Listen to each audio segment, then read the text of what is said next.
இந்திய சினிமாவை பொறுத்தவரை நடிகைகள் பல்வேறு மொழிகளில் பல ஹீரோக்களுக்கு ஜோடியாக படங்களில் நடித்து விடுவர். ஆனால் நடிகர்களோ தாங்கள் எந்த மொழியில் முதலில் நடிக்க ஆரம்பிக்கின்றனரோ அதில் தொடர்ந்து நடிப்பர். தமிழில் ரஜினி, விஜய், அஜித் டாப் ஹீரோக்களாக இருக்க காரணம் அவர்கள் பிற மொழி படங்களில் நடிக்க பெரும்பாலும் மறுப்பதால் தான். இதேதான் பாலிவுட்டில் ஷாருக்கான், சல்மான் கான் நிலையும். தெலுங்கில் இருக்கும் டாப் ஹீரோக்களும் இதையே பின்பற்றுகின்றனர். ஆனால் இங்கு தமிழில் பிரபல ஹீரோவாக இருக்கும் ஒருவரை தெலுங்கில் நடிக்க வைக்க ஏற்பாடுகள் நடந்து வருகிறது.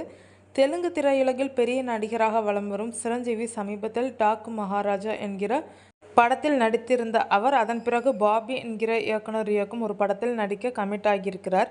இதனை கேவிஎன் புரொடக்ஷன்ஸ் நிறுவனம் தயாரிக்கிறது. இதற்கு முன்னரே சூப்பர் ஹிட் படமான வால்டர் வீரையா படத்தில் சிரஞ்சீவியும் பாபியும் இணைந்து பணிபுரிந்துள்ளனர். தற்போது சிரஞ்சீவி அனில் ரவிப்படி இயக்கத்தில் நடித்து வரும் படத்தின் ஷூட்டிங் இறுதிக்கட்டத்தை எட்டி வருகிறது. இந்த நிலையில் பாபி படத்தில் நடிக்க சிரஞ்சீவி கால் ஷீட் கொடுத்திருக்கிறார். இதில் சிரஞ்சீவியுடன் முக்கியமான கதாபாத்திரம் ஒன்றில் நடிக்க வைக்கதான் தமிழ் நடிகர் ஒருவரை கேட்டு வருகின்றனராம்.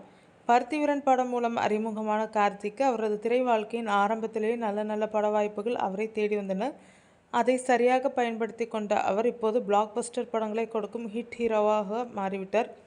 இவரை தான் தற்போது சிரஞ்சீவியின் அடுத்த படத்தில் முக்கிய கதாபாத்திரத்தில் நடிக்க வைக்க பேச்சுவார்த்தை நடந்து வருகிறதாம்.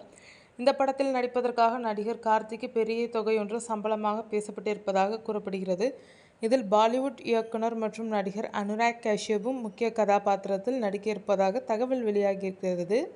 இருப்பினும் இது குறித்த அதிகாரப்பூர்வ தகவல் எதுவும் வெளியாகவில்லை என்பது குறிப்பிடத்தக்கது. ஒருமுறை தெலுங்கு சினிமா மேடை நிகழ்ச்சி ஒன்றில் கார்த்தியிடம் உங்களுக்கு தமிழ் ரசிகர்கள் பிடிக்குமா, தெலுங்கு ரசிகர்கள் பிடிக்குமா என்கிற கேள்வி கேட்கப்பட்டது. அப்போது அவர் தனக்கு தெலுங்கு ரசிகர்கள்தான் பிடிக்கும் என்று கூறிவிட்டார். இது பெரும் விவாதத்திற்கு வழிவகுத்தது. இருப்பினும் இவருக்கு தெலுங்கில் பெரிய ரசிகர் கூட்டத்தை ஏற்படுத்திவிட்டது.